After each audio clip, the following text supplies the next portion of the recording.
We are going to start with our first question of meritorious exam of lecturer catered 2016 and that is a set A. So थोड़ा जो पहला question है वो की है what will be the uncertainty in the position of a particle when uncertainty in the momentum is zero। देखो ये question किथों पूछा गया है थोड़ा Heisenberg uncertainty principle that is your Heisenberg uncertainty principle। तो according to this principle की state करता है mathematically the uncertainty in position and the product of uncertainty in position and the uncertainty in momentum is greater than or equal to h cut by 2। in simpler word अगर ਆਪਾਂ ਗੱਲ ਕਰਦੇ ਹਾਂ ਤਾਂ ਆਪਾਂ ਕੀ ਲਿਖਾਂਗੇ ਕਿ ਅਗਰ ਜੋ ਤੁਹਾਡੀ h cut ਦਾ ਮਤਲਬ ਕੀ ਹੁੰਦਾ ਹੈ ਤੁਹਾਡਾ that is equals to h by 2 pi। That means the product of uncertainty in position as well as in the momentum that should be greater than or equal to h by 4 pi, h by 4 pi। Now in the question they have given the uncertainty in the momentum is zero। तो अगर अपने को ले delta px की value कितनी देती है zero देती है they have asked the uncertainty in the position of particle that means they are asking about delta x। तो according to the given mathematical expression तो अपने को देखो थे delta x का दे इक्वल आ जाएगा that is delta x should be greater than or equal to h by 4 pi and denominator ਦੇ ਵਿੱਚ ਕੀ ਆ ਜਾਏਗਾ ਇੱਥੇ uncertainty in momentum। ਤਾਂ ਇਸ ਦੀ ਵੈਲਿਊ ਦੇਖੋ डिनोमिनेटर ਚ ਕਿੰਨੀ ਦਿੱਤੀ ਹੈ 0 ਐਂਡ 1 by 0 ਅਪਰੋਕਸੀਮੇਟਲੀ ਕੀ ਹੁੰਦਾ ਹੈ ਤੁਹਾਡਾ ਇਨਫਾਈਨਾਈਟ। ਸੋ that means ਜੋ ਤੁਹਾਡਾ delta uncertainty in position ਹੈ that comes out to be your infinite, that comes out to be your infinite। ਤਾਂ ਇੱਥੇ ਆਨਸਰ ਕੀ ਆਏਗਾ ਤੁਹਾਡਾ D option. Question number second two electron present in an orbital are distinguished by। ਤਾਂ ਤੁਸੀਂ ਇੱਕ ਦੋ electron ਨੂੰ ਜੋ ਤੁਹਾਡੇ ਇੱਕ ਸੇਮ orbital ਦੇ ਵਿੱਚ present ਨੇ ਤਾਂ ਉਹਨਾਂ ਨੂੰ ਕਿਸ ਕੁਆਂਟਮ ਨੰਬਰ ਦੇ ਨਾਲ distinguish ਕਰ ਸਕਦੇ ਹੋ। ਤਾਂ ਇਹਦਾ ਆਨਸਰ ਆਂਦਾ ਹੈ ਤੁਹਾਡਾ spin quantum number that is represented by the symbol small s। Let's consider any orbital। Let's suppose ਤੁਸੀਂ ਇੱਕ 3s orbital consider ਕਰ ਲਈ ਹੈ।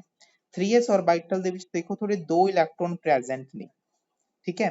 ਤਾਂ ਦੇਖੋ ਅਗਰ ਆਪਾਂ ਬਾਕੀ ਦੀ ਗੱਲ ਕਰੀਏ ਥੋੜੇ ਪ੍ਰਿੰਸੀਪਲ ਕੁਆਂਟਮ ਨੰਬਰ n ਦੀ ਤਾਂ 3s orbital ਦੇ ਲਈ n ਦੀ ਵੈਲਿਊ ਕਿੰਨੀ ਹੋਏਗੀ ਤੁਹਾਡੀ 3 ਹੋਏਗੀ। ਅਗਰ ਆਪਾਂ ਗੱਲ ਕਰੀਏ azimuthal quantum number that is represented by the symbol l ਤਾਂ l ਦੀ ਵੈਲਿਊ ਜੋ azimuthal quantum number ਹੈ 3s ਦੇ ਲਈ l ਦੀ ਵੈਲਿਊ ਕਿੰਨੀ ਹੋਏਗੀ ਤੁਹਾਡੀ 0 ਹੋਏਗੀ। ਰੀਜ਼ਨ s ਦੇ ਲਈ l ਦੀ ਵੈਲਿਊ 0 ਹੁੰਦੀ ਹੈ p ਦੇ ਲਈ l ਦੀ ਵੈਲਿਊ 1 ਹੁੰਦੀ ਹੈ d orbital ਦੇ ਲਈ l ਦੀ ਵੈਲਿਊ ਕਿੰਨੀ ਹੁੰਦੀ ਹੈ 2 ਐਂਡ f ਸਬਸ਼ੈਲ ਦੇ ਲਈ d ਦੀ ਵੈਲਿਊ ਕਿੰਨੀ ਹੁੰਦੀ ਹੈ l ਦੀ ਵੈਲਿਊ ਸੌਰੀ 3 ਹੁੰਦੀ ਹੈ। ਤਾਂ azimuthal quantum number ਕੀ ਰਹੇਗਾ ਤੁਹਾਡਾ 0 ਆ ਜਾਏਗਾ। ਅਗਰ ਆਪਾਂ ਗੱਲ ਕਰੀਏ ਮੈਗਨੈਟਿਕ ਕੁਆਂਟਮ ਨੰਬਰ ਤਾਂ ਮੈਗਨੈਟਿਕ ਕੁਆਂਟਮ ਨੰਬਰ ਮਤਲਬ m ਹੁੰਦਾ ਹੈ ਤਾਂ s orbital ਦੇ ਲਈ m ਦੀ ਵੈਲਿਊ ਕਿੰਨੀ ਹੁੰਦੀ ਹੈ ਤੁਹਾਡੀ 0 ਹੁੰਦੀ ਹੈ। ਦੇਖੋ ਤਿੰਨੋਂ ਕੁਆਂਟਮ ਨੰਬਰ 3s orbital ਦੇ ਲਈ ਸੇਮ ਰਹਿਣਗੇ ਫਰਕ ਕਿੱਥੇ ਪਏਗਾ ਸਿਰਫ ਤੁਹਾਡੇ ਸਪਿਨ ਕੁਆਂਟਮ ਨੰਬਰ ਦੇ ਵਿੱਚ। ਰੀਜ਼ਨ ਜੋ ਦੇਖੋ ਤੁਹਾਡਾ ਇਲੈਕਟ੍ਰੋਨ ਜੋ ਹੈ that is present in clockwise direction ਤਾਂ ਉਹਦੀ ਸਪਿਨ ਕਿੰਨੀ ਹੋਏਗੀ ਹਾਫ ਹੋਏਗੀ ਐਂਡ ਜੋ ਤੁਹਾਡਾ ਦੂਸਰਾ ਇਲੈਕਟ੍ਰੋਨ ਹੈ that is present anti clockwise ਉਸ ਦੀ ਸਪਿਨ ਕਿੰਨੀ ਹੋਏਗੀ ਤੁਹਾਡੀ ਮਾਈਨਸ ਹਾਫ ਹੋਏਗੀ। that means only spin quantum number vary ਕਰੇਗਾ for your two electron present in an orbital। that means ਆਪਾਂ ਦੋਨੋਂ ਇਲੈਕਟ੍ਰੋਨਸ ਨੂੰ ਸਿਰਫ spin quantum number ਦੇ ਨਾਲ distinguish ਕਰ ਸਕਦੇ ਹਾਂ ਤਾਂ ਇੱਥੇ ਆਨਸਰ ਕੀ ਆਏਗਾ ਤੁਹਾਡਾ B option। now moving to your question number 3 if the wavelength of high energy transition of hydrogen atom is 91.2 nanometer the corresponding wavelength of ਇੱਥੇ ਮਿਸਿੰਗ ਹੈ ਕੁਐਸਚਨ ਦੇ ਵਿੱਚ ਇੱਥੇ ਆਏਗਾ ਹੀਲੀਅਮ ਐਟਮਸ ਵਿਲ ਬੀ। ਤਾਂ ਤੁਸੀਂ ਵੇਵਲੈਂਥ ਦੱਸਣੀ ਹੈ corresponding to your helium atom। ਤਾਂ ਦੇਖੋ that is question from your atomic structure ਤੋਂ ਹੈ ਤਾਂ ਇੱਥੇ ਆਪਾਂ ਦੇਖੋ ਕਿਹੜਾ ਫਾਰਮੂਲਾ ਯੂਜ਼ ਕਰਾਂਗੇ ਧਿਆਨ ਦੇ ਵਿੱਚ ਰੱਖਣਾ ਹੈ that is your 1 by lambda is equals to r z square 1 by n1 square minus 1 by n2 square that is your Rydberg's formula। r is your Rydberg's constant, and Z is your atomic number of an atom. Lambda is the wavelength of light used. N1 and N2 are the transition levels from which transitions are occurring. Now, in the given question, wavelength hydrogen the wavelength कितनी given है ਤੁਹਾਨੂੰ 91.2 91.2 अगर ਆਪਾਂ hydrogen ਦੀ ਇਸ ਦੀ value ਲਿਖਦੇ ਹਾਂ ਤਾਂ ਆਪਣੇ ਕੋਲ ਦੇਖੋ ਕੀ ਲਿਖਾਂਗੇ 1 by 91.2 that is equals to R देखो Z कितना ਹੁੰਦਾ है हाइड्रोजन ਦੇ ਲਈ that is atomic number कितना होएगा 1 बाकी सारा कुछ ਕੀ रहेगा ਤੁਹਾਡਾ सेम रहेगा now for they are asking for helium atom helium ਦੇ ਲਈ atomic number ਕਿੰਨਾ ਹੁੰਦਾ ਹੈ 2 ਦੇਖੋ ਜੋ transition ਹੋ ਰਹੀ ਹੈ n1 ਤੇ n2 ਲੈਵਲ ਦੋਨਾਂ ਲਈ ਸੇਮ ਨੇ ਤਾਂ ਕਰਕੇ ਇੱਥੇ ਆਪਾਂ n1 ਤੇ n2 ਦੀ ਵੈਲਿਊ ਪੁੱਟ ਨਹੀਂ ਕਰ ਰਹੇ ਤਾਂ ਦੇਖੋ ਨਾਓ ਆਪਾਂ ਕੈਲਕੂਲੇਟ ਕਰਨਾ ਹੈ wavelength of helium that is equals to r z the Square ਮਤਲਬ 2 ਦਾ Square 1 by n1 square minus 1 by n2 square ਤੇ ਦੇਖੋ ਤੁਹਾਡੇ ਕੋਲ ਦੋ ਇਕੁਏਸ਼ਨਸ ਬਣ ਗਿਆ equation number 1 and equation number 2 दोनों इक्वेशंस ਨੂੰ ਜਦੋਂ ਤੁਸੀਂ ਡਿਵਾਈਡ ਕਰੋਗੇ ਡਿਵਾਈਡ ਕਰਨ ਤੋਂ ਬਾਅਦ ਤੁਹਾਡੇ ਕੋਲ ਰਿਲੇਸ਼ਨ ਕੀ ਬਣ ਜਾਏਗਾ ਤੁਹਾਡੇ ਕੋਲ ਈਜ਼ੀਲੀ ਕਿ ਜੋ ਵੇਵਲੈਂਥ ਹੈ of helium that comes out to be that of the 91.2 divided by 4 and answer comes out to be a 22.8 nanometer so that is just basically the question जो है ਉਹ ਕਿਸ ਫਾਰਮੂਲੇ ਤੇ ਬੇਸ ਸੀ ਤੁਹਾਡੇ ਰਿਡਬਰਗਸ ਫਾਰਮੂਲਾ ਦੇ ਬੇਸ ਤੇ ਸੀ ਤਾਂ ਇਸ ਕੁਐਸਚਨ ਨੂੰ ਤੁਸੀਂ ਪੇਪਰ ਲਈ ਧਿਆਨ ਦੇ ਵਿੱਚ ਰੱਖਣਾ ਹੈ ਇਸ ਫਾਰਮੂਲੇ question number 4 number of electrons in aluminium 3 positive देखो एल्यूमिनियम 3 पॉजिटिव है एल्यूमिनियम ਦਾ ਐਟੋਮਿਕ ਨੰਬਰ ਕਿੰਨਾ ਹੁੰਦਾ ਹੈ 30 due to the present of 3 positive charge that means ਇਹਦੇ ਵਿੱਚੋਂ 3 ਇਲੈਕਟ੍ਰੋਨ ਬਾਹਰ ਜਾ ਰਹੇ ਨੇ ਤਾਂ ਜਦੋਂ 3 ਇਲੈਕਟ੍ਰੋਨ ਬਾਹਰ ਚਲੇ ਜਾਣਗੇ ਤਾਂ ਆਪਾਂ ਅਗਰ ਇਸ ਦੀ ਇਲੈਕਟ੍ਰੋਨਿਕ ਕਨਫੀਗਰੇਸ਼ਨ ਲਿਖਦੇ ਹਾਂ that becomes your 1s2 2s2 2p6 ਤਾਂ ਕਿੰਨੇ ਇਲੈਕਟ੍ਰੋਨ ਰਹਿ ਗਏ ਸਿਰਫ ਇਹਦੇ ਵਿੱਚ 10 ਇਲੈਕਟ੍ਰੋਨ ਤਾਂ ਇੱਥੇ ਆਨਸਰ ਕੀ ਆਏਗਾ ਤੁਹਾਡਾ A ਆਪਸ਼ਨ ਦੇਖੋ aluminium 3 positive is also known as the kernel of aluminium kernel of aluminium kernel ਦਾ ਦੇਖੋ ਇੱਥੇ ਮਤਲਬ ਕੀ ਹੁੰਦਾ ਹੈ ਕਿ ਜਦੋਂ ਆਪਾਂ ਵੈਲੈਂਸ ਸ਼ੈਲ ਦੇ ਵਿੱਚੋਂ ਇਲੈਕਟ੍ਰੋਨ ਨੂੰ ਬਾਹਰ ਨਿਕਾਲ ਦਈਏ ਤਾਂ ਜੋ ਤੁਹਾਡੇ ਇਲੈਕਟ੍ਰੋਨ ਜਾਂ ਸਿਸਟਮ ਬਚ ਜਾਂਦਾ ਹੈ ਉਸ ਨੂੰ ਆਪਾਂ ਬੋਲਦੇ ਹਾਂ ਕਰਨਲ ਆਫ ਦੈਟ ਸਬਸਟੈਂਸ ਦੇਖੋ ਅਗਰ ਆਪਾਂ ਐਲੂਮੀਨੀਅਮ ਦੀ ਗੱਲ ਕਰੀਏ ਤਾਂ ਐਲੂਮੀਨੀਅਮ ਦੀ ਆਪਣੀ ਕੋਲ ਇਲੈਕਟ੍ਰੋਨਿਕ ਕਨਫੀਗਰੇਸ਼ਨ ਕੀ ਹੋਏਗੀ 1s2 2s2 2p6 3s2 3p1 ਤਾਂ ਇਹਦੇ ਆਊਟਰ ਮੋਸਟ ਸ਼ੈਲ ਦੇ ਵਿੱਚ ਦੇਖੋ 3 ਇਲੈਕਟ੍ਰੋਨ ਸੀ ਤਾਂ ਜਦੋਂ ਆਪਾਂ 3 ਇਲੈਕਟ੍ਰੋਨ ਬਾਹਰ ਨਿਕਾਲਤੇ ਤਾਂ ਜੋ ਆਪਣੇ ਕੋਲ ਅੰਦਰ ਵਾਲਾ ਪਾਰਟ ਬਚਿਆ ਉਸ ਨੂੰ ਆਪਾਂ ਕੀ ਬੋਲਦੇ ਹਾਂ ਤੁਹਾਡਾ ਕਰਨਲ ਬੋਲਦੇ ਹਾਂ ਠੀਕ ਹੈ ਇਸ ਚੀਜ਼ ਦਾ ਧਿਆਨ ਰੱਖਣਾ ਹੈ question number 5 choose the correct statement ਇਹਨਾਂ ਵਿੱਚੋਂ given option ਚੋਂ ਕਿਹੜੀ ਸਟੇਟਮੈਂਟ ਤੁਹਾਡੀ ਸਹੀ ਹੈ ਪਹਿਲਾ ਪੜ੍ਹਦੇ ਹਾਂ an orbital can accommodate a maximum of 2 electron with the opposite spin so that is very true point and that is known as your Pauli's exclusion principle Pauli's exclusion principle ਕੀ ਕਹਿੰਦਾ ਹੈ ਕਿ ਇੱਕ orbital ਦੇ ਵਿੱਚ ਤੁਹਾਡੇ ਦੋ electron ਆ ਸਕਦੇ ਨੇ ਮੈਕਸਿਮਮ ਤੇ ਦੋਨੋਂ orbital ਦੀ ਜੋ spin ਹੈ that should be opposite ਆਪਾਂ ਸੈਕਿੰਡ ਕੁਐਸਚਨ ਦੇ ਵਿੱਚ ਵੀ ਪੜ੍ਹ ਕੇ ਆਏ ਹਾਂ ਕਿ ਜੋ spin quantum number ਹੈ that is used to distinguish the two electron present in the same orbital ਦਾ मतलब फर्स्ट स्टेटमेंट सही है now moving to the second s orbital is non directional देखो ये स्टेटमेंट भी बिल्कुल सही है रीजन क्योंकि जो s orbital ਹੁੰਦੀ है that is your spherical in shape spherical shape ਹੋਣ ਕਰਕੇ ਉਹ ਹਰ ਜਗ੍ਹਾ ਇਕੁਅਲੀ ਡਿਸਟ੍ਰੀਬਿਊਟਡ ਹੁੰਦੀ ਹੈ ਤਾਂ ਕਿਸੇ ਵੀ ਇੱਕ ਪਾਰਟਿਕੂਲਰ ਐਕਸਿਸ ਤੇ ਆਪਾਂ ਨਹੀਂ ਕਹਿ ਸਕਦੇ ਕਿ ਉਹ ਡਾਇਰੈਕਸ਼ਨ ਨੂੰ ਇੱਕ ਪਾਰਟਿਕੂਲਰ ਡਾਇਰੈਕਸ਼ਨ ਨੂੰ ਰਿਪਰੈਜ਼ੈਂਟ ਕਰ ਰਹੀ ਹੈ because it is spherical symmetrical in nature so that is why s orbital is your non directional अगर ਆਪਾਂ ਗੱਲ ਕਰੀਏ p ਦੀ मान लो px orbital ਲੈ ਰਹੇ ਹੋ ਤਾਂ px orbital you know कि अपना जो px orbital है that lies on the x axis एक particular axis पे lie करता है so that is why your p orbital या d orbital are directional in nature next electron in motion behaves as these were waves ਤੁਸੀਂ D ब्रोगलीस hypothesis पढ़िया है according to D ब्रोगलीस hypothesis ਕੀ ਹੈ कि हर एक जो matter ਦਾ particle है ਉਹ dual nature show ਕਰਦਾ ਹੈ that means it can act as a particle nature और एज अ वेव नेचर ਤਾਂ ਜੋ ਤੁਹਾਡੇ ਇਲੈਕਟ੍ਰੋਨ ਨੇ ਅਗਰ ਮੋਸ਼ਨ ਦੇ ਵਿੱਚ ਨੇ ਉਹ ਐਜ਼ ਅ ਵੇਵ ਬਿਹੇਵ ਕਰ ਸਕਦੇ ਨੇ, ਮਤਲਬ ਸੀ ਆਪਸ਼ਨ ਵੀ ਸਹੀ ਹੈ। ਸੋ ਇੱਥੇ ਜੋ ਗਿਵਨ ਆਪਸ਼ਨ ਹੈ ਸਾਰੀਆਂ ਹੀ ਆਪਸ਼ਨਸ ਤੁਹਾਡੀਆਂ ਕਰੈਕਟ ਨੇ। ਆਂਸਰ ਕੀ ਆਏਗਾ ਤੁਹਾਡਾ? D option. Moving on to the next question, question number 6, bond dissociation energy। bond dissociation energy ਮਤਲਬ ਇੱਕ particular ਜਦੋਂ bond ਨੂੰ ਆਪਾਂ ਤੋੜਨਾ ਹੈ ਤਾਂ ਉਸ ਨੂੰ ਤੋੜਨ ਦੇ ਲਈ ਕਿੰਨੀ amount of energy ਆਪਾਂ ਨੂੰ required ਹੈ, that is your bond dissociation energy, and that is given for your H2, your Cl2 and HCl molecule respectively। you have to calculate the enthalpy of formation of HCl, ਮਤਲਬ ਤੁਸੀਂ ਇੱਥੇ HCl ਨੂੰ form ਕਰਨਾ ਹੈ ਹਨਾ। enthalpy of formation of HCl ਮਤਲਬ final ਤੁਹਾਡੀ equation ਦੇ ਵਿੱਚ HCl ਦੀ formation ਹੋਣੀ ਚਾਹੀਦੀ ਹੈ। ਤਾਂ let's suppose ਸਭ ਤੋਂ ਪਹਿਲਾਂ ਆਪਾਂ HCl ਨੂੰ form ਕਰਦੇ ਹਾਂ, ਤਾਂ ਸਭ ਤੋਂ ਪਹਿਲਾਂ reaction ਨੂੰ ਆਪਾਂ balance ਕਰਨਾ ਹੈ। ਤਾਂ ਆਪਾਂ ਨੂੰ ਪਤਾ ਹੈ ਅਗਰ ਤੁਹਾਡਾ half mole of hydrogen gas and half mole of chlorine gas ਜੋ react ਕਰੇਗੀ, that will form 1 mole of HCl and ਜਿਸ ਦੀ ਆਪਾਂ enthalpy of formation calculate ਕਰਨੀ ਹੈ। now ਹੁਣ ਦੇਖੋ ਆਪਾਂ enthalpy of formation calculate ਕਰਨੀ ਹੈ ਤਾਂ enthalpy of formation ਕਾਹਦੇ equal ਹੁੰਦੀ ਹੈ, that is equal to the bond dissociation energies of reactant minus bond dissociation energies of your product। now देखो ਆਪਾਂ ਨੂੰ जो bond dissociation energy given है that is for H2 per mole given है। now we are taking here half mole। ਤਾਂ ਅਗਰ 1 mole ਦੇ ਲਈ energy 104 ਹੈ ਤਾਂ half mole of H2 ਲਈ energy ਕਿੰਨੀ ਆਏਗੀ? 104 by 2। similarly Cl2 ਦੇ ਲਈ એનર્ਜੀ ਕਿੰਨੀ ਗਿਵਨ ਹੈ? 58। ਤਾਂ ਇੱਥੇ એનર્ਜੀ ਕਿੰਨੀ ਆਏਗੀ bond dissociation energy half mole ਲਈ 58/2 minus bond dissociation energy of product ਕੀ ਹੈ? HCl ਐਂਡ HCl ਦੀ ਬੌਂਡ ਡਿਸੋਸੀਏਸ਼ਨ એનર્ਜੀ ਕਿੰਨੀ ਗਿਵਨ ਹੈ ਤੁਹਾਨੂੰ?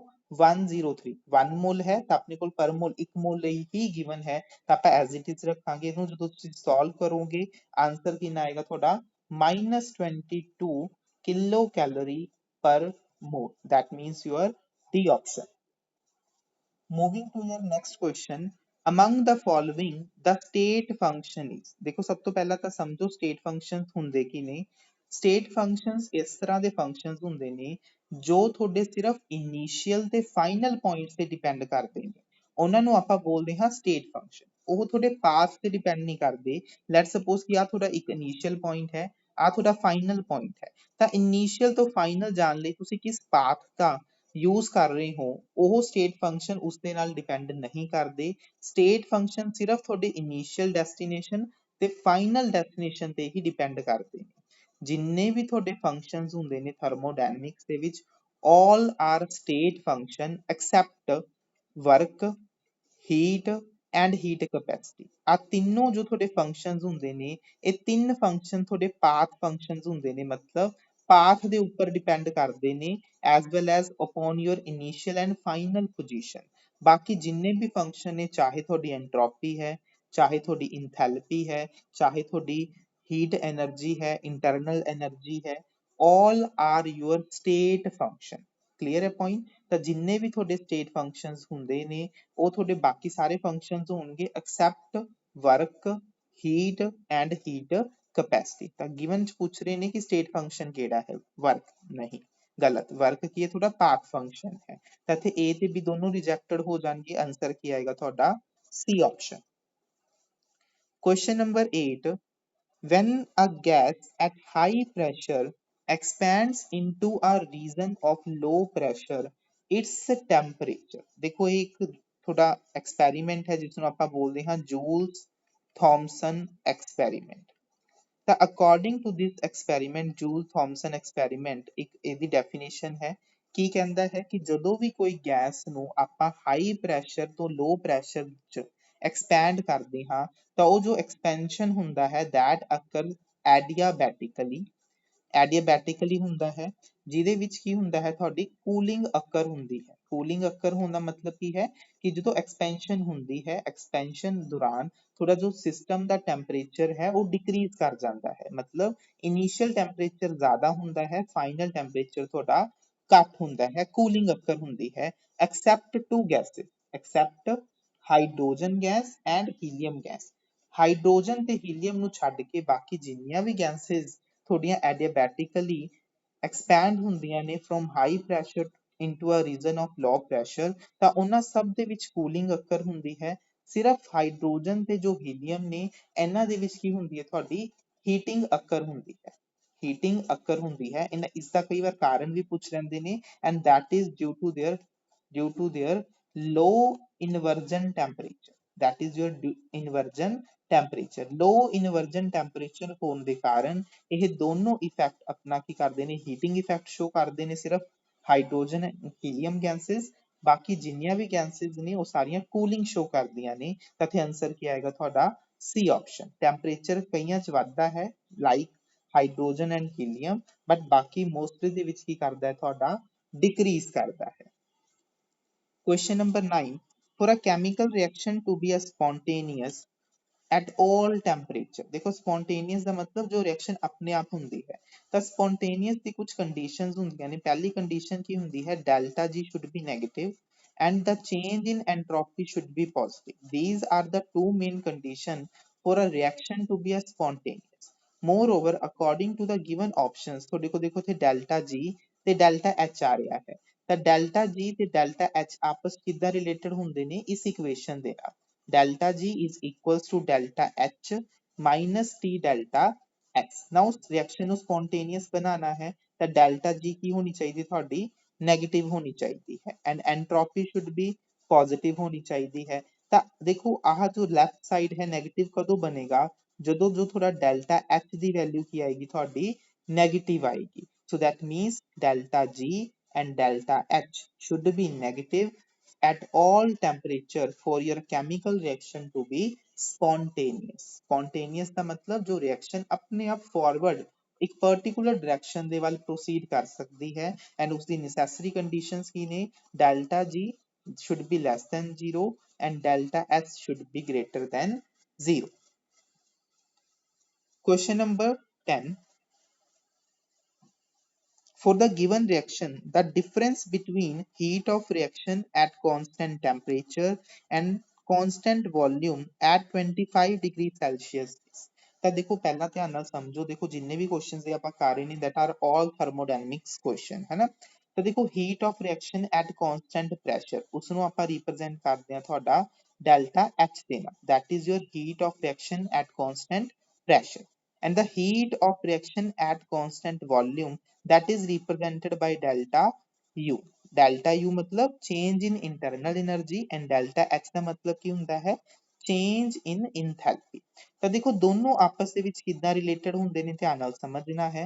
the change in enthalpy is equals to the change in internal energy plus delta NGRT, where delta NG ਕੀ ਹੁੰਦਾ ਹੈ ਤੁਹਾਡਾ ਤੁਸੀਂ ਲਿਖ ਸਕਦੇ ਹੋ delta NG is equals to number of gaseous product, gaseous ਲੈਣੇ ਨੇ ਧਿਆਨ ਰੱਖਣਾ, number of gaseous product minus number of gaseous reactant, gaseous reactant। that formula is very important। it's numerical ਤੋਂ ਇਸ formula ਤੋਂ ਬਹੁਤ ਜ਼ਿਆਦਾ question ਤੁਹਾਨੂੰ ਪੇਪਰ ਦੇ ਵਿੱਚ ਪੁੱਛੇ ਜਾਂਦੇ। ਇਹਨਾਂ ਨੇ ਪੁੱਛਿਆ difference ਕੀ ਆਏਗਾ, ਦੇਖੋ difference ਕੀ ਆਏਗਾ delta H minus delta U ਕਿਸ ਦੇ equal ਆਏਗਾ that comes out to be equal to delta NGR। ਹੁਣ ਦੇਖੋ equation given ਹੈ, ਸਭ ਤੋਂ ਪਹਿਲਾਂ ਤੁਸੀਂ ਚੈੱਕ ਕਰਨਾ ਹੈ equation should be balanced।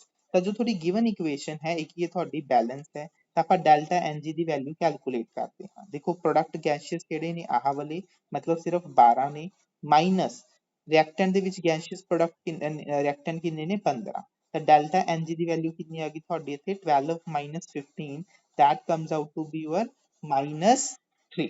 ਤਾਂ ਦੇਖੋ delta NG ਦੀ ਵੈਲਿਊ ਕਿੰਨੀ ਪੁੱਟ ਕਰੋਗੇ minus 3 mall into R, R ਦੀ ਵੈਲਿਊ ਕੀ ਹੁੰਦੀ ਹੈ ਤੁਹਾਡੀ 8.314 joule per Kelvin per mole into temperature, temperature 25 degree Celsius है मतलब 298 Kelvin है ना।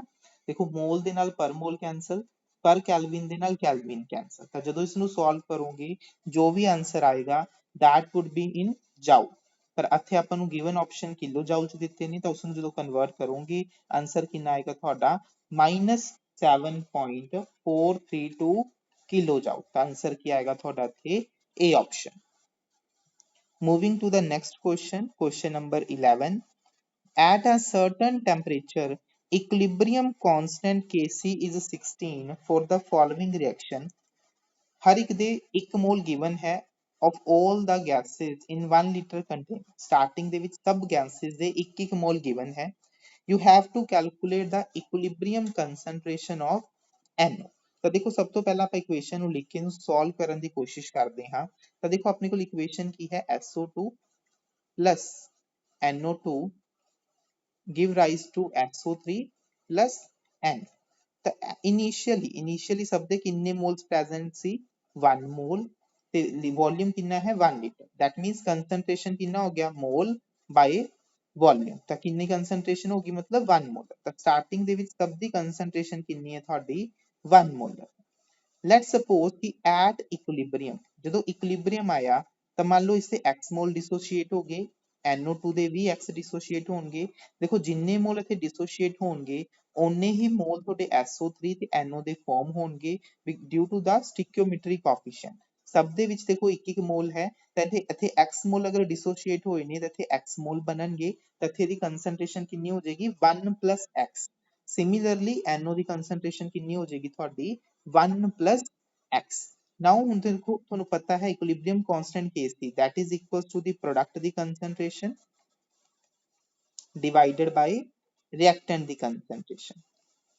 just value put ਕਰਨੀ ਹੈ, Kc ਦੀ value ਤੁਹਾਨੂੰ given ਹੈ that is equals to your 16 equal to SO3 the concentration 1 plus x, again ਇੱਥੇ 1 plus x ਹੈ divided by 1 minus x, 1 minus x। ਤਾਂ ਜਦੋਂ ਦੇਖੋ ਇਸ ਨੂੰ ਸੋਲਵ ਕਰੋਗੇ x ਦੀ ਵੈਲਿਊ ਨੂੰ ਤੁਸੀਂ ਸੋਲਵ ਕਰਨਾ ਹੈ, ਕਿੰਨਾ ਆਏਗਾ 16 is equals to 1 plus x 1 minus x the hole Square. ਤਾਂ ਸਕੁਆਇਰ ਨੂੰ ਜਦੋਂ ਦੂਸਰੀ ਸਾਈਡ ਲੈ ਕੇ ਜਾਓਗੇ ਤਾਂ ਰੂਟ ਹੋ ਜਾਏਗਾ 4 ਬਣ ਜਾਏਗਾ। ਤਾਂ ਜਦੋਂ ਇਸ ਨੂੰ ਤੁਸੀਂ ਸੋਲਵ ਕਰੋਗੇ ਤਾਂ ਇੱਥੇ x ਦੀ ਵੈਲਿਊ ਜੋ ਤੁਹਾਡੀ ਆਏਗੀ that comes out to be your 3/5।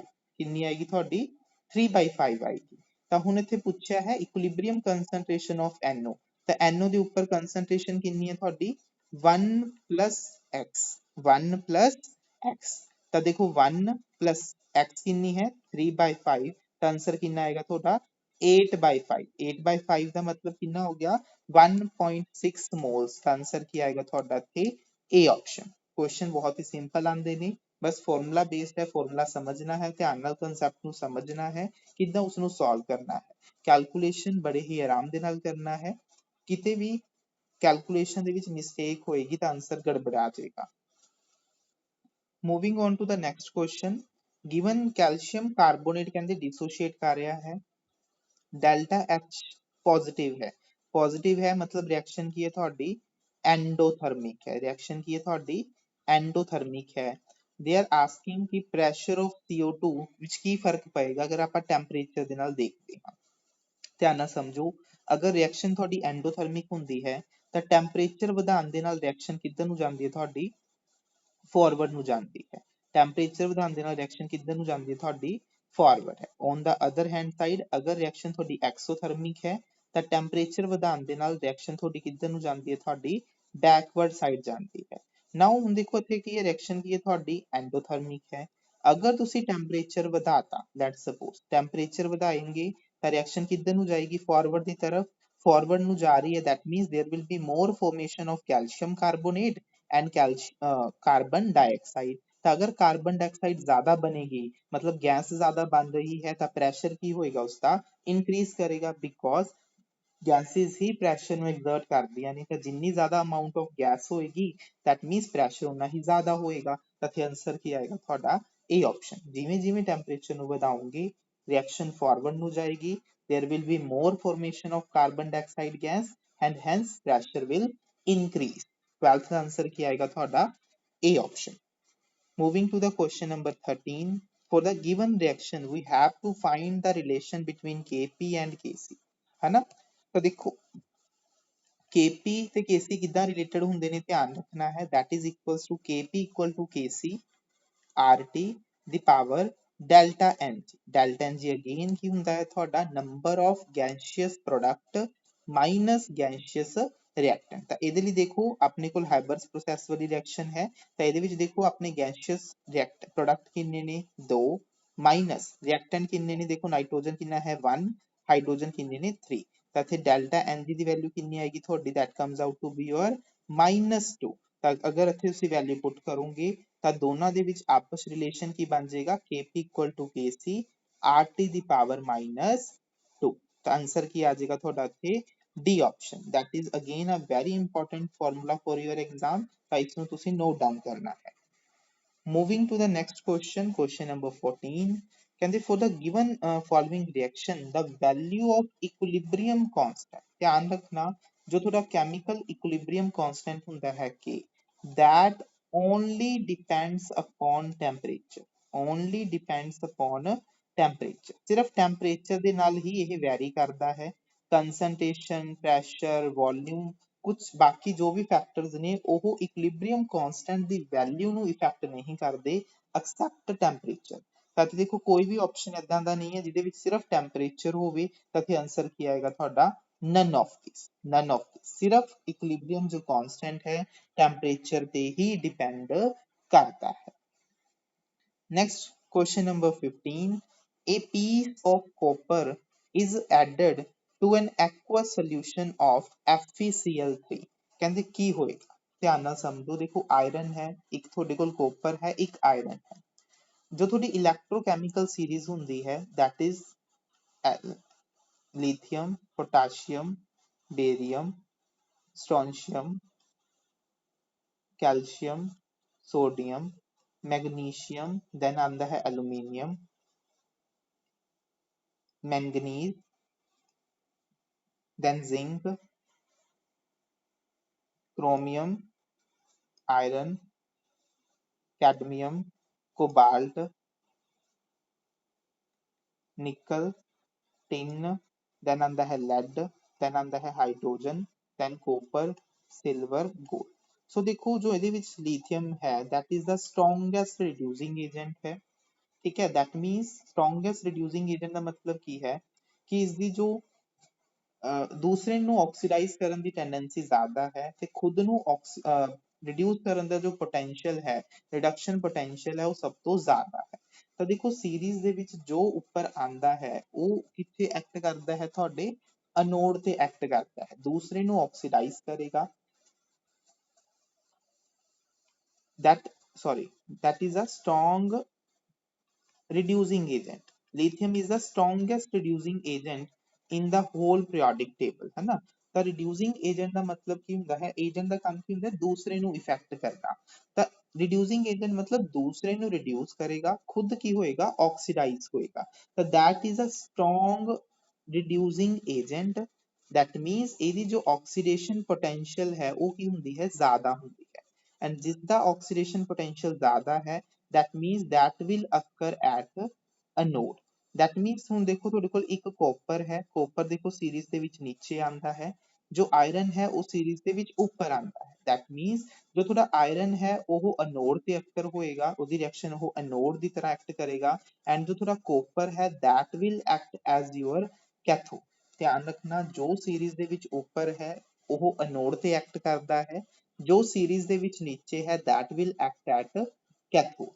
ਤਾਂ ਹੁਣ ਦੇਖੋ ਕੋਪਰ ਨੇ, ਅਗਰ ਇਹਦੇ ਵਿੱਚ ਕੋਪਰ ਤੁਸੀਂ ਪੀਸ ਪਾ ਰਹੇ ਹੋ ਇਨ ਆਇਰਨ ਕਲੋਰਾਈਡ ਦੇ ਵਿੱਚ, ਹੈ ਨਾ, ਤਾਂ ਕੋਪਰ ਉਸਨੂੰ ਕਿਸੇ ਵੀ ਤਰ੍ਹਾਂ ਨਾਲ ਪ੍ਰੈਸਿਪਿਟੇਟ ਜਾਂ ਰਿਐਕਸ਼ਨ ਨਹੀਂ ਕਰ ਸਕਦਾ। ਰੀਜ਼ਨ ਬਿਕੋਜ਼ ਕੋਪਰ ਜੋ ਹੈ ਤੁਹਾਡਾ that is less reactive than iron, ਤਾਂ ਉਹ ਆਇਰਨ ਦੇ ਨਾਲ ਘੱਟ ਰਿਐਕਟਿਵ ਹੋਣ ਕਰਕੇ ਆਇਰਨ ਨੂੰ ਡਿਸਪਲੇਸ ਨਹੀਂ ਕਰ ਸਕਦਾ from its aqueous solution। ਤਾਂ ਇੱਥੇ ਆਨਸਰ ਕੀ ਆਏਗਾ, no iron will be precipitated from the solution। ਧਿਆਨ ਰੱਖਣਾ ਹੈ, ਸੀਰੀਜ਼ ਨੂੰ ਲਰਨ ਕਰਨਾ ਹੈ, that is your ਲਿਕਬਾ, ਸਰਕਾਨਾ, ਮਗਲ, ਮੰਜਨ, ਕਰਫੀ, ਕੜਕੋ, ਨੀਸਨ, ਪਬਹ।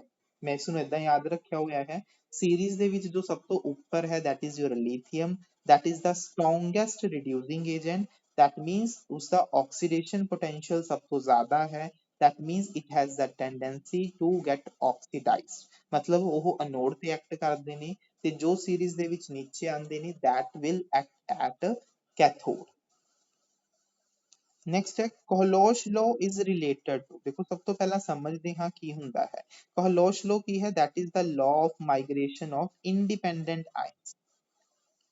ਇਸਦਾ ਮਤਲਬ ਕੀ ਹੈ that law is valid at infinite dilution ਕਿ ਜਦੋਂ ਤੁਸੀਂ infinite solution ਨੂੰ dilute ਕਰ ਦਿੰਦੇ ਹੋ ਤਾਂ ਕੋਈ ਵੀ ions ਇੱਕ ਦੂਜੇ ਦੇ attraction field ਦੇ ਵਿੱਚ present ਨਹੀਂ ਹੁੰਦਾ ਤਾਂ ਉਹ ions ਜੋ ਹੁੰਦੇ ਨੇ ਉਹ freely move ਕਰ ਸਕਦੇ ਨੇ with compared to its counter ion for example let's suppose ਕਿ ਤੁਹਾਡੇ ਕੋਲ ਕੋਈ ਵੀ ਇੱਕ ਮੰਨ ਲਓ given ਹੈ ਮੰਨ ਲਓ let's suppose ਤੁਹਾਡੇ ਕੋਲ acetic acid ਹੈ ਤਾਂ ਤੁਸੀਂ ਇਸ ਦੀ molar conductance ਨੂੰ find ਕਰਨਾ ਹੈ ਤਾਂ acetic acid ਦੀ ਜੋ molar conductance ਹੋਏਗੀ ਜਾਂ equivalent conductance ਹੋਏਗੀ according to your Coulomb law ਉਹ ਕਾਹਦੇ equal ਹੋਏਗੀ that is equal to the equivalent conductance of your acetate ion plus that is equal to the equivalent conductance of your H positive ion that means ਦੋਨਾਂ ਦੀ conductance ਨੂੰ ਜਦੋਂ ਤੁਸੀਂ add ਕਰ ਦੋਗੇ that will provide you the complete equivalent conductance of your acetic acid so that is basically the Coulomb law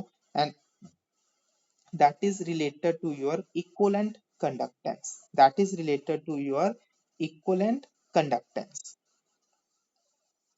question number 17 ionic strength ਦੇਖੋ ionic strength ਨੂੰ ਆਪਾਂ represent ਕਰਦੇ ਹਾਂ ਸਿੰਬਲ I ਦੇ ਨਾਲ ਕਹਿੰਦੇ ਇਹਨਾਂ ਦੋਨੋਂ ਸੋਲੂਸ਼ਨਸ ਦੇ ਲਈ ਤੁਹਾਡੀ ਆਇਨਿਕ ਸਟਰੈਂਥ ਦੀ ਵੈਲਿਊ ਕੀ ਹੋਏਗੀ ਤਾਂ ਦੇਖੋ ਪਹਿਲਾਂ ਆਇਨਿਕ ਸਟਰੈਂਥ ਸਮਝ ਲਓ ਹੁੰਦਾ ਕੀ ਹੈ ਆਇਨਿਕ ਸਟਰੈਂਥ ਦਾ ਜੋ ਫਾਰਮੂਲਾ ਹੈ that is equal to half summation of molality into square of the charge Square of the charge ਹੁਣ ਦੇਖੋ ਤੁਹਾਡੇ ਕੋਲ ਇੱਥੇ KCl ਹੈ ਦੋ ਤਰ੍ਹਾਂ ਦੇ ਸੋਲੂਸ਼ਨਸ ਨੇ ਤੁਹਾਡੇ ਕੋਲ ਇੱਕ ਹੈ ਤੁਹਾਡੇ ਕੋਲ ਇੱਥੇ KCl ਕੀ ਹੈ 0.1 ਮੋਲਰ ਹੈ ਤਾਂ ਜਦੋਂ ਇਸ ਨੂੰ ਡਿਸੋਸੀਏਟ ਕਰੋਗੇ ਤਾਂ KCl ਕਾਹਦੇ ਵਿੱਚ ਡਿਸੋਸੀਏਟ ਹੋਏਗਾ ਤੁਹਾਡਾ K positive and Cl negative ਦੇ ਵਿੱਚ ਇੱਥੇ ਜੋ K ਪੋਜ਼ਿਟਿਵ ਬਣੇਗਾ ਉਸ ਦੀ ਕੰਸੈਂਟ੍ਰੇਸ਼ਨ ਕਿੰਨੀ ਹੋਏਗੀ 0.1 ਮੋਲਰ ਐਂਡ ਜੋ ਕਲੋਰਾਈਡ ਬਣੇਗਾ that is also your 0.1 molar ਅਗਰ ਆਪਾਂ ਗੱਲ ਕਰਦੇ ਹਾਂ ਤੁਹਾਡੇ K2SO4 ਦੀ ਤਾਂ that will give you 2 of potassium and plus 1 sulfate ion तो देखो ਇਹਦੀ concentration ਕਿੰਨੀ ਹੈ 0.2 ਮੋਲਰ ਹੈ ਤਾਂ 0.2 ਮੋਲਰ ਤੋਂ potassium ਕਿੰਨਾ ਬਣੇਗਾ ਥੋੜਾ ਡਬਲ ਬਣ ਰਿਹਾ ਹੈ 0.4 ਮੋਲਰ ਬਣੇਗਾ and sulfate will be formed as 0.2 molar ਤਾਂ ਇੱਥੇ ਤੁਸੀਂ ਦੇਖੋਗੇ ਕਿ potassium ਜੋ ਹੈ ਟੋਟਲ ਕਿੰਨੇ ਮੋਲਰ ਬਣ ਰਿਹਾ ਹੈ potassium ਦੀ ਜੋ ਹੈ that becomes 0.5 ਮੋਲਰ क्लोराइड ਦੀ जो concentration है total 0.1 मोलर है and सल्फेट ਦੀ जो concentration है total that is your 0.2 molar ionic strength the formula ਲਗਾਉਂਦੇ ਹਾਂ that is equals to half ਅਗਰ ਆਪਾਂ ਐਪਲੀਕੇਬਲ ਕਰਦੇ ਹਾਂ ਪੋਟਾਸ਼ੀਅਮ ਤੇ concentration 0.5 ਚਾਰਜ ਕਿੰਨਾ ਹੈ +1 ਦਾ ਸਕੁਆਇਰ प्लस क्लोराइड ਲਈ ਗੱਲ ਕਰਦੇ ਹਾਂ concentration 0.1 ਹੈ ਚਾਰਜ ਕਿੰਨਾ ਹੈ -1 ਦਾ ਸਕੁਆਇਰ प्लस ਗੱਲ ਕਰੀਏ ਸਲਫੇਟ ਦੀ concentration 0.2 ਚਾਰਜ ਕਿੰਨਾ ਹੈ -2 ਦਾ ਹੋਲ ਸਕੁਆਇਰ ਤਾਂ ਜਦੋਂ ਇਸ ਨੂੰ ਤੁਸੀਂ ਸੋਲਵ ਕਰੋਗੇ ਤਾਂ ਜੋ ਤੁਹਾਡੀ I ਦੀ ਵੈਲਿਊ ਹੈ that comes out to be your 0.7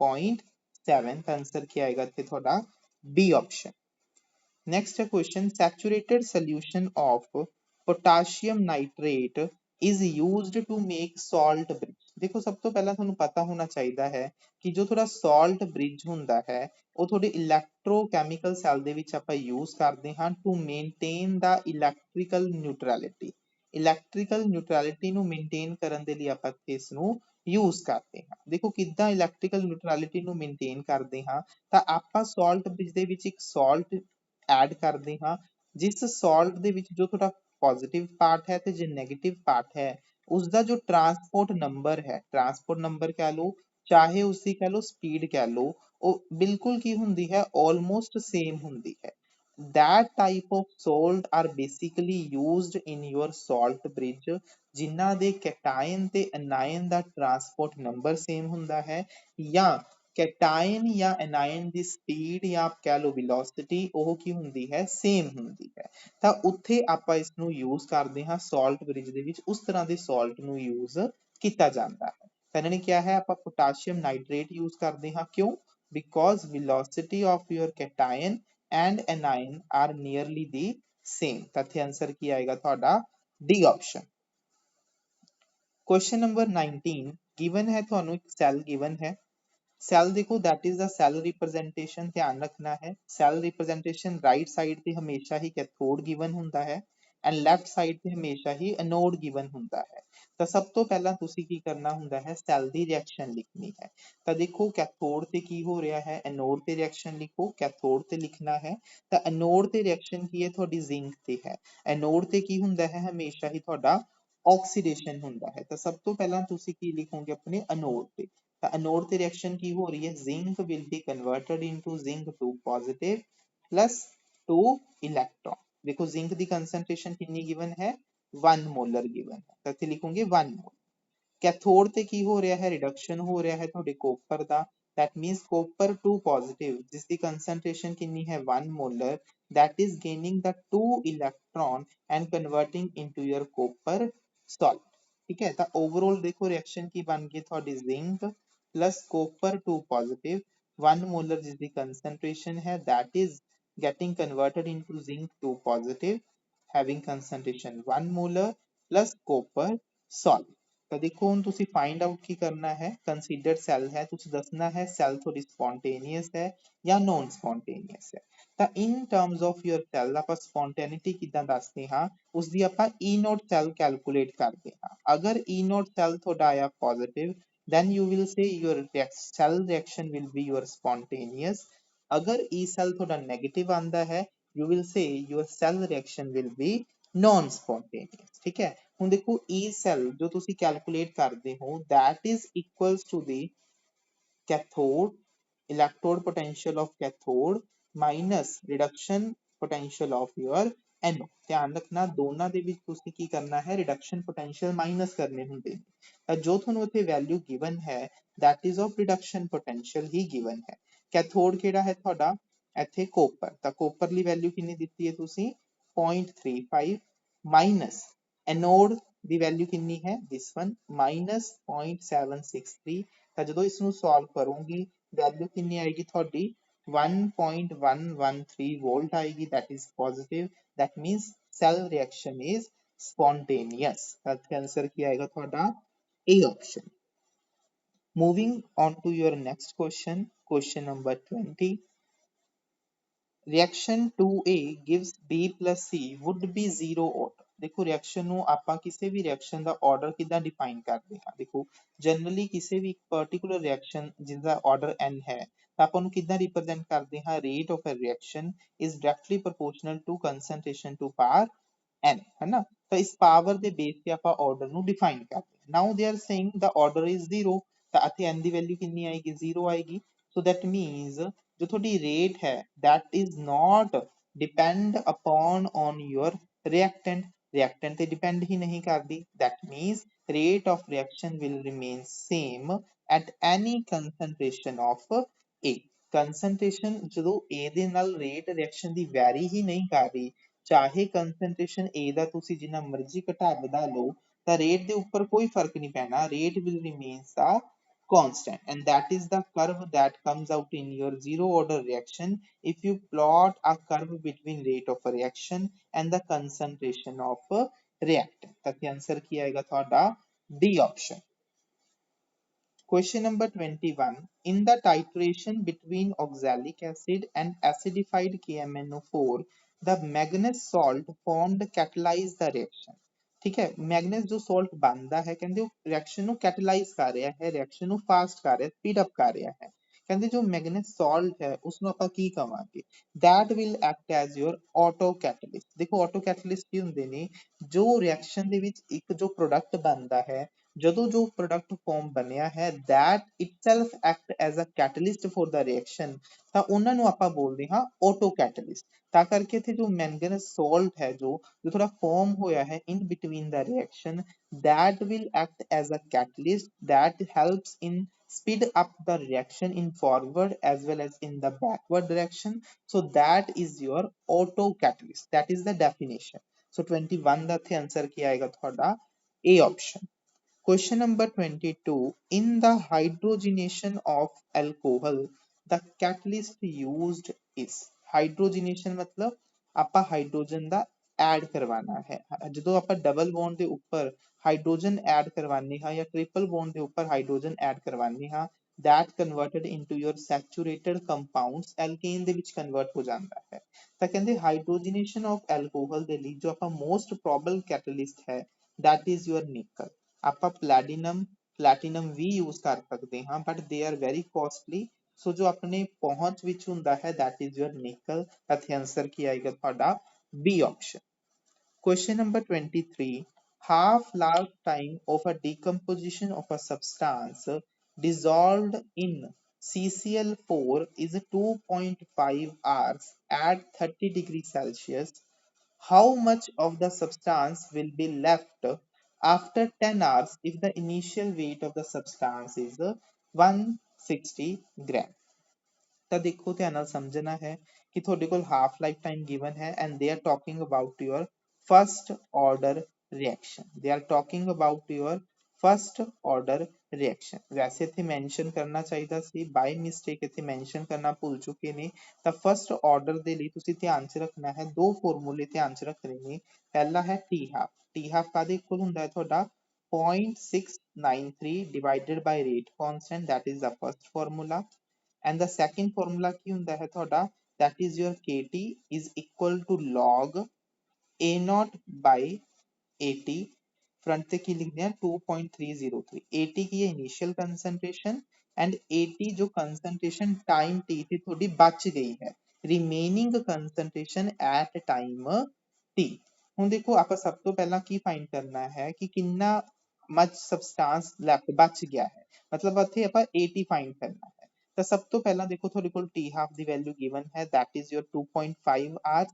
ਤਾਂ ਅਗਰ ਇੱਥੇ ਤੁਸੀਂ ਵੈਲਿਊ ਪੁੱਟ ਕਰੋਗੇ ਤਾਂ k ਦੀ ਵੈਲਿਊ ਕਿੰਨੀ ਆ ਜਾਏਗੀ 0.693 by 2.5। ਤਾਂ ਇੱਥੇ k ਦੀ ਵੈਲਿਊ ਪੁੱਟ ਕਰੋ 0.963 divided by 2.5 r into ਕਿੰਨੇ ਟਾਈਮ ਤੇ ਫਾਈਂਡ ਕਰਨਾ ਹੈ ਹੁਣ ਆਪਾਂ 10 ਆਰ ਤੇ, ਇੱਥੇ 10 ਆਰ ਆ ਗਿਆ is equal to 2.303 log initial concentration ਕਿੰਨੀ ਗਿਵਨ ਹੈ ਤੁਹਾਨੂੰ, ਅਤੇ concentration ਗ੍ਰਾਮ ਚ ਗਿਵਨ ਹੈ, ਤੁਸੀਂ ਗ੍ਰਾਮ ਚ ਲੈ ਲਓ 160 ਗ੍ਰਾਮ ਐਂਡ 80 ਤੁਸੀਂ ਫਾਈਂਡ ਕਰਨਾ ਹੈ।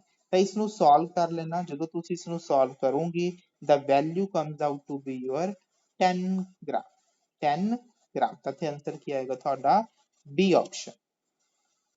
Question number 24, according to the collision theory of bimolecular reaction ਕਹਿੰਦੇ what will be the correct answer ਹੋ ਸਕਦਾ ਹੈ given option ਚੋਂ। ਫਸਟ ਲਿਖਿਆ ਹੈ reaction in the gas phase are always zero, that is not true। zero order ਹੋ ਸਕਦਾ ਹੈ, half order, 3/2, second order, first order, so it depends। reaction rate are of the order of molecular speed। ਜ਼ਰੂਰੀ ਨਹੀਂ ਹੈ ਕਿ ਹਮੇਸ਼ਾ molecular speed ਦੇ order 'ਚ ਹੀ ਹੋਣ। ਜੋ collision theory ਹੈ ਉਹ basically ਕੀ ਦੱਸਦੀ ਹੈ ਕਿ ਕਿਸੇ ਵੀ reaction ਦਾ ਜੋ rate ਹੈ ਉਹ depend ਕਿਸ ਤੇ ਕਰਦਾ ਹੈ ਤੁਹਾਡਾ effective collisions ਤੇ। effective collisions ਦਾ ਮਤਲਬ ਕੀ ਹੁੰਦੀਆਂ ਨੇ, ਇਸ ਤਰ੍ਹਾਂ ਦੀਆਂ collisions ਜੋ ਤੁਹਾਡੇ product formation 'ਚ help ਕਰਦੀਆਂ ਨੇ। that depends upon the number of collisions per second ਕਿ ਇੱਕ second ਦੇ ਵਿੱਚ ਕਿੰਨੀਆਂ collisions ਜੋ ਤੁਹਾਡੀਆਂ effectively ਹੋ ਰਹੀਆਂ ਨੇ ਉਸ ਚੀਜ਼ ਤੇ depend ਕਰਦਾ ਹੈ ਤੁਹਾਡਾ reaction ਦਾ rate। ਤਾਂ ਇੱਥੇ answer ਕੀ ਆਏਗਾ ਤੁਹਾਡਾ C option। ਧਿਆਨ ਰੱਖਣਾ ਹੈ word effective collision। Question number 25, rate law for the given reaction is given। ਤੁਹਾਨੂੰ ਦਿੱਤਾ ਹੈ rate law ਕਿੰਨਾ ਦਿੱਤਾ ਹੈ, that depends upon only on the concentration of NO2 and power 2 है, that means that is your second order reaction। second order reaction है, that means bimolecular है, reaction ਦਾ जो order है 2 है and that is due to only the concentration of NO2। that is very simple question। answer ਕੀ ਆਏਗਾ ਤੁਹਾਡਾ ਇੱਥੇ B option। Question number 26, which law states a chemical compound always contains the same element combined in a fixed ratio by mass, है ना। always contains the same element combined in a fixed ratio, है ना। that is the fixed मतलब definite है, so that is the law of definite proportion। ਤਾਂ ਇੱਥੇ answer ਕੀ ਆਏਗਾ ਤੁਹਾਡਾ C option। देखो law of conservation of mass की state करता है mass can neither be created nor be destroyed, only can be converted from one form to the another, है ना। reactant ਦਾ mass ਜਿੰਨਾ ਹੁੰਦਾ ਹੈ ਉਨਾ ਹੀ ਤੁਹਾਡੇ product ਦਾ mass ਰਹੇਗਾ। ਅਗਰ ਗੱਲ ਕਰੀਏ multiple proportion ਦੀ, ਜਿੱਦਾਂ ਮੰਨ ਲਓ CO ਹੈ, ਇੱਕ example ਲੈ ਲਈ CO2। ਤਾਂ ਮਲਟੀਪਲ ਪ੍ਰੋਪੋਰਸ਼ਨ ਕੀ ਕਹਿੰਦੇ ਨੇ, ਜਦੋਂ ਇੱਕ ਐਲੀਮੈਂਟ ਤੁਸੀਂ ਕਨਸਟੈਂਟ ਰੱਖ ਲੈਂਦੇ ਹੋ ਤਾਂ ਜਦੋਂ ਤੁਹਾਡਾ ਦੂਸਰਾ ਐਲੀਮੈਂਟ ਹੈ ਉਹ ਹੋਲ ਰੇਸ਼ੋ ਦੇ ਵਿੱਚ ਕੰਬਾਈਨ ਕਰਦਾ ਹੈ। ਤਾਂ ਇੱਥੇ ਦੇਖੋ ਇਹਦੀ ਮਾਸ ਕਿੰਨਾ ਹੈ 16, ਇੱਥੇ ਕਿੰਨਾ ਹੈ 32। ਤਾਂ ਦੈਟ ਮੀਨਸ ਅਗਰ ਤੁਸੀਂ ਕਾਰਬਨ ਦਾ ਕੰਟੈਂਟ ਹੈ that is fixed, ਤਾਂ ਜੋ ਸੈਕਿੰਡ ਐਲੀਮੈਂਟ ਹੈ that always bear a simple whole ratio, ਮਤਲਬ ਮਲਟੀਪਲ ਹੋ ਸਕਦੇ ਨੇ, ਮਲਟੀਪਲ ਪ੍ਰੋਪੋਰਸ਼ਨ ਪ੍ਰੈਜ਼ੈਂਟ ਹੋ ਸਕਦਾ ਹੈ। ਤਾਂ ਇੱਥੇ ਆਨਸਰ ਕੀ ਉਹ ਕੀ ਹੋਏਗਾ ਤੁਹਾਡਾ law of multiple proportion। ठीक है, ऐसे फिक्स्ड रेशियो पूछा है, फिक्स्ड रहना है हर एक particular compound the, for example water है ਤਾਂ वाटर ਚਾਹੇ ਜਿੱਥੋਂ ਮਰਜ਼ੀ ਲੈ ਲਓ, ਚਾਹੇ ਪੌਂਡ ਚੋਂ ਲੈ ਲਓ, ਚਾਹੇ ਸੀ ਚੋਂ ਲੈ ਲਓ, ਚਾਹੇ ਰੇਨ ਵਾਟਰ ਹੈ, ਚਾਹੇ ਓਸ਼ੀਅਨ ਹੈ। ਤਾਂ water the formula is always H2O, ਜਿਹਦੇ ਵਿੱਚ ਹਾਈਡਰੋਜਨ ਹਮੇਸ਼ਾ 2 ਐਂਡ ਆਕਸੀਜਨ ਦਾ ਜੋ weightage ਹੈ ਉਹ 16 ਰਹੇਗਾ। that means they are also bear a ratio of 1:8, that is the law of definite proportion। Question number 27, equivalent mass of Mohrs salt is equal to, देखो equivalent mass कादे equal ਹੁੰਦਾ ਹੈ ਤੁਹਾਡਾ, that is equals to your molar mass divided by your n factor। ਦੇਖੋ ਹੁਣ equivalent ਜੋ ਤੁਹਾਡਾ ਮਾਸ ਹੈ ਮੋਹਰ ਸਾਲਟ ਦਾ, ਮੋਹਰ ਸਾਲਟ ਦੇ ਵਿੱਚ ਜੋ ਤੁਹਾਡਾ n ਫੈਕਟਰ ਹੁੰਦਾ ਹੈ, n ਫੈਕਟਰ ਮਤਲਬ ਕਿੰਨੇ ਇਲੈਕਟ੍ਰੋਨ ਐਕਸਚੇਂਜ ਹੋ ਸਕਦੇ ਨੇ। ਤਾਂ ਇੱਥੇ ਜੋ ਤੁਹਾਡਾ ਆਇਰਨ +2 ਹੈ that can goes into your iron +3 by losing 1 electron। ਸੋ ਇੱਥੇ ਸਿਰਫ ਇੱਕ ਹੀ ਇਲੈਕਟ੍ਰੋਨ ਦਾ ਐਕਸਚੇਂਜ ਪੋਸੀਬਲ ਹੈ, ਤੇ ਇੱਥੇ n ਦੀ ਵੈਲਿਊ ਜੋ n ਫੈਕਟਰ ਹੈ that should be only 1। that means ਇੱਥੇ ਜੋ ਇਕੁਇਵਲੈਂਟ ਮਾਸ ਹੈ that would be equal to its molecular mass. ਤਾਂ ਇੱਥੇ ਆਨਸਰ ਕੀ ਆਏਗਾ ਸਿਰਫ ਤੁਹਾਡਾ A ਆਪਸ਼ਨ। ਰੀਜ਼ਨ ਕਿਉਂਕਿ ਇੱਥੇ n ਫੈਕਟਰ ਦੀ ਵੈਲਿਊ ਕਿੰਨੀ ਹੈ ਤੁਹਾਡੀ 1 ਹੈ। ਧਿਆਨ ਰੱਖਣਾ equivalent mass is equals to molar mass divided by n factor. Question number 28, colloidal particles shows brownish movement। देखो brownish movement मतलब ਕੀ ਹੁੰਦਾ ਹੈ, zigzag motion ਹੁੰਦਾ ਹੈ, ਜਦੋਂ ਪਾਰਟੀਕਲ ਕੰਟੀਨਿਊ ਮੋਸ਼ਨ ਦੇ ਵਿੱਚ ਰਹਿੰਦੇ ਨੇ, ਨੀਚੇ ਸੈਟਲ ਡਾਊਨ ਨਹੀਂ ਹੁੰਦੇ। ਤਾਂ ਇਹ ਕੀ ਹੁੰਦਾ ਹੈ, ਗ੍ਰੈਵਿਟੇਸ਼ਨਲ ਪੁੱਲ ਵੀ ਕਹਿ ਸਕਦੇ ਹੋ ਕਿ ਉੱਥੇ ਜੋ ਕੋਲਾਈਡਲ ਪਾਰਟੀਕਲਸ ਹੁੰਦੇ ਨੇ ਉਹਨਾਂ ਦਾ ਜੋ ਸਾਈਜ਼ ਹੁੰਦਾ ਹੈ that are more heavier than the dispersion medium। ਹੈਵੀਅਰ ਹੋਣ ਕਰਕੇ ਜੋ ਗ੍ਰੈਵਿਟੀ ਪੁੱਲ ਹੈ ਉਹਨਾਂ ਜ਼ਿਆਦਾ ਨਹੀਂ ਹੁੰਦਾ, ਇੱਕ ਦੂਜੇ ਦੇ ਨਾਲ ਜਦੋਂ ਕੋਲਾਈਡ ਹੁੰਦੇ ਨੇ they keep on moving colliding with each other to exhibit a zigzag motion, that is your brownish movement। ਤਾਂ ਉਸਦਾ ਆਨਸਰ ਕੀ ਹੈ ਕਿ ਜੋ ਤੁਹਾਡੇ ਕੋਲਾਈਡਲ ਪਾਰਟੀਕਲਸ ਹੁੰਦੇ ਨੇ that are heavier than that of dispersion medium। dispersion medium ਮਤਲਬ ਤੁਸੀਂ ਮੰਨ ਕੇ ਚੱਲ ਸਕਦੇ ਹੋ solvent। ਅਗਰ dispersion phase ਹੁੰਦਾ ਹੈ ਉਹਨੂੰ ਆਪਾਂ ਕਹਿ ਦਿੰਦੇ ਹਾਂ ਤੁਹਾਡਾ solute। ਠੀਕ ਹੈ, that is in the colloidal system ਦੇ ਵਿੱਚ ਆਪਾਂ ਨੂੰ dispersion medium ਤੇ dispersion phase ਬੋਲ ਦਿੰਦੇ ਹਾਂ।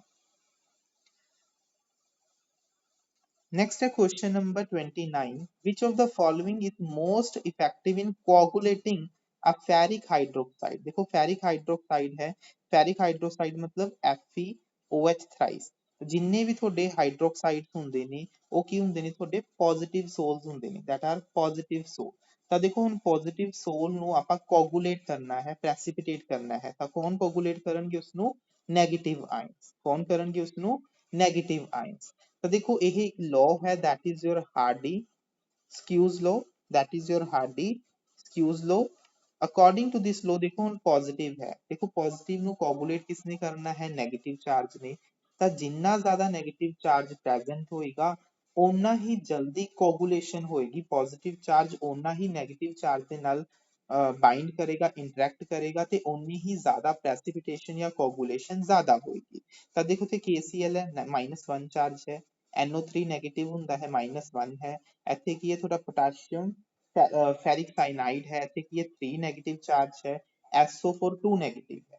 ਤਾਂ ਜਿਸ ਦੇ ਉੱਪਰ ਜਿੰਨਾ ਜ਼ਿਆਦਾ ਨੈਗੇਟਿਵ ਚਾਰਜ ਹੋਏਗਾ that means ਉਹ ਤੁਹਾਡੇ ਫੈਰਿਕ ਜੋ ਤੁਹਾਡਾ ਹਾਈਡਰੋਕਸਾਈਡ ਸੋਲ ਹੈ that is your positively charged soul, ਉਸਨੂੰ ਓਨਾ ਹੀ ਜਲਦੀ ਕੀ ਕਰੇਗਾ, ਕੋਗੂਲੇਟ ਕਰੇਗਾ। ਤਾਂ ਇੱਥੇ ਆਨਸਰ ਕੀ ਆਏਗਾ ਤੁਹਾਡਾ C ਆਪਸ਼ਨ। ਤਾਂ ਧਿਆਨ ਰੱਖਣਾ they are asking for coagulating power। ਅਗਰ ਇੱਥੇ ਕੁਐਸਚਨ ਦੇ ਵਿੱਚ ਪੁੱਛ ਲੈਂਦੇ ਕੋਗੂਲੇਟਿੰਗ ਵੈਲਿਊ ਦੱਸੋ, ਕੋਗੂਲੇਟਿੰਗ ਵੈਲਿਊ ਮਤਲਬ ਕੀ ਹੁੰਦਾ ਹੈ, ਕਿੰਨੀ ਅਮਾਉਂਟ ਤੁਹਾਨੂੰ ਰਿਕੁਆਇਰ ਹੈ ਤਾਂ ਕਿ ਤੁਸੀਂ ਗਿਵਨ ਸਬਸਟੈਂਸ ਨੂੰ ਕੋਗੂਲੇਟ ਕਰ ਸਕੋ। ਹੁਣ ਤੁਸੀਂ ਦੇਖੋ ਜੋ ਤੁਹਾਡਾ ਥਰਡ C ਆਪਸ਼ਨ ਹੈ ਇਹਦੀ ਜੋ ਪਾਵਰ ਹੈ ਕੋਗੂਲੇਟ ਕਰਨ ਦੀ ਸਭ ਤੋਂ ਜ਼ਿਆਦਾ ਹੈ, that means ਇਸ ਦਾ ਮਿਨੀਮਮ ਅਮਾਉਂਟ, ਇਸ ਦੀ ਅਮਾਉਂਟ ਜੋ ਹੈ ਕੋਗੂਲੇਟ ਕਰਵਾਉਣ ਦੇ ਲਈ ਬਹੁਤ ਹੀ ਘੱਟ ਰਿਕੁਆਇਰਡ ਹੋਏਗੀ, ਤਾਂ ਇਸ ਦੀ ਜੋ ਕੋਗੂਲੇਟਿੰਗ ਵੈਲਿਊ ਹੈ ਉਹ ਸਭ ਤੋਂ ਘੱਟ ਹੋਏਗੀ। ਧਿਆਨ ਰੱਖਣਾ, ਜੋ ਤੁਹਾਡਾ ਕੋਗੂਲੇਸ਼ਨ ਵੈਲਿਊ ਹੈ ਐਂਡ ਜੋ ਤੁਹਾਡਾ ਕੋਗੂਲੇਟਿੰਗ ਪਾਵਰ ਹੈ that are inversely proportional to each other। C option the coagulating power सब तो ज्यादा है, that means बहुत ही easily कोगुलेट करवा देगा, जिस करके इसकी जो अमाउंट है अपन बहुत ही less amount required ਹੁੰਦੀ ਹੈ, ਤਾਂ ਕਰਕੇ कोगुलेटिंग वैल्यू इसकी घट ਹੁੰਦੀ है। ठीक है, कोगुलेटिंग वैल्यू सब तो ज्यादा किसकी होगी? A ऑप्शन ਤੇ B ऑप्शन ਦੀ। ध्यान रखना, that is very important concept। Question number 30, according to Langmuir adsorption isotherm, the amount of gas absorbed at very high pressure, high pressure ਤੇ ਕੀ ਹੋਏਗਾ? ਦੇਖੋ ਕੀ ਹੁੰਦਾ ਹੈ, adsorption process ਹੈ, ਜਿਵੇਂ ਜਿਵੇਂ pressure ਤੁਸੀਂ ਅਪਲਾਈ ਕਰੋਗੇ, pressure ਅਪਲਾਈ ਕਰਨ ਦੇ ਨਾਲ adsorption ਹੀ increase ਹੋਣਾ ਹੈ, ਤਾਂ ਜਿੰਨੀਆਂ ਵੀ ਉਹਦੇ ਕੋਲ vacant spaces ਹੋਣਗੀਆਂ surface ਦੇ ਉੱਪਰ, ਜਿਸ ਨੂੰ ਆਪਾਂ active sites ਬੋਲਦੇ ਹਾਂ, ठीक है, ਉਹਨੀਆਂ ਉਹ ਸਾਰੀਆਂ ਪ੍ਰੈਸ਼ਰ ਅਪਲਾਈ ਕਰਨ ਤੇ ਫਿਲ ਹੋ ਜਾਣਗੀਆਂ। ਬਟ ਜਦੋਂ ਸਾਰੀਆਂ ਸਾਈਡਸ ਤੁਹਾਡੀਆਂ ਫਿਲ ਹੋ ਗਈਆਂ, ਤਾਂ ਚਾਹੇ ਤੁਸੀਂ ਜਿੰਨਾ ਮਰਜ਼ੀ ਪ੍ਰੈਸ਼ਰ ਅਪਲਾਈ ਕਰੀ ਚੱਲੋ, ਤਾਂ ਤੁਹਾਡਾ ਜੋ ਐਡਜ਼ੌਰਪਸ਼ਨ ਹੈ that will remains the constant। that means at a very high pressure value ਜੋ ਤੁਹਾਡਾ ਐਡਜ਼ੌਰਪਸ਼ਨ ਹੈ ਉਹ ਕੀ ਹੋ ਜਾਂਦਾ ਹੈ? ਤੁਹਾਡਾ constant ਹੋ ਜਾਂਦਾ ਹੈ, ਮੈਕਸਿਮਮ ਵੈਲਿਊ ਨੂੰ ਅਚੀਵ ਕਰ ਲੈਂਦਾ ਹੈ। ਰੀਜ਼ਨ, ਕਿਉਂਕਿ ਦੇਖੋ ਜਿੰਨੀਆਂ ਐਕਟਿਵ ਸਾਈਟ ਤੁਹਾਡੀਆਂ ਪ੍ਰੈਜ਼ੈਂਟ ਸੀ, ਜਿੰਨੀਆਂ ਉਹਦੇ ਕੋਲ ਖਾਲੀ ਜਗ੍ਹਾ ਪ੍ਰੈਜ਼ੈਂਟ ਸੀ, ਓਨੀ ਉਹ ਆਲਰੇਡੀ ਐਡਜ਼ੌਰਬ ਕਰ ਚੁੱਕਿਆ ਹੈ ਆਪਣੇ ਸਰਫੇਸ ਦੇ ਉੱਪਰ। ਹੁਣ ਕੋਈ ਖਾਲੀ ਜਗ੍ਹਾ ਹੀ ਨਹੀਂ ਬਚੀ ਹੈ, ਤਾਂ ਐਡਜ਼ੌਰਪਸ਼ਨ ਕਰੇਗਾ ਕਿੱਥੇ? ਤਾਂ ਕਰਕੇ ਅਗਰ ਬਹੁਤ ਹੀ ਜ਼ਿਆਦਾ ਹਾਈ ਪ੍ਰੈਸ਼ਰ ਹੋ ਜਾਂਦਾ ਹੈ, ਤਾਂ ਬਹੁਤ ਹੀ ਜ਼ਿਆਦਾ ਹਾਈ ਪ੍ਰੈਸ਼ਰ ਤੇ ਤੁਹਾਡੀ ਜੋ ਐਡਜ਼ੌਰਪਸ਼ਨ ਹੈ ਉਹ ਇੱਕ ਮੈਕਸਿਮਮ ਵੈਲਿਊ ਤੇ ਪਹੁੰਚ ਜਾਂਦੀ ਹੈ। ਅਗਰ ਉਸ ਤੋਂ ਬਾਅਦ ਵੀ ਤੁਸੀਂ ਪ੍ਰੈਸ਼ਰ ਨੂੰ ਇਨਕਰੀਜ਼ ਕਰੋਗੇ, ਤਾਂ ਹੁਣ ਤੁਹਾਡੇ ਕੋਲ ਐਡਜ਼ੌਰਪਸ਼ਨ ਕਰਵਾਉਣ ਦੇ ਲਈ ਕੋਈ ਐਕਟਿਵ ਸਾਈਟ ਜਾਂ ਜਗ੍ਹਾ ਹੀ ਨਹੀਂ ਬਚੀ ਹੈ, ਜਿੱਥੇ ਆ ਕੇ ਤੁਹਾਡਾ ਪਾਰਟੀਕਲ ਐਡਜ਼ੌਰਬ ਹੋ ਸਕੇ, ਜਿਸ ਕਰਕੇ ਐਡਜ਼ੌਰਪਸ਼ਨ ਕੀ ਹੋ ਜਾਂਦੀ ਹੈ ਤੁਹਾਡੀ? ਕਾਂਸਟੈਂਟ ਹੋ ਜਾਂਦੀ ਹੈ। ਤਾਂ 30 ਦਾ ਆਨਸਰ ਕੀ ਆਏਗਾ ਤੁਹਾਡਾ? D option.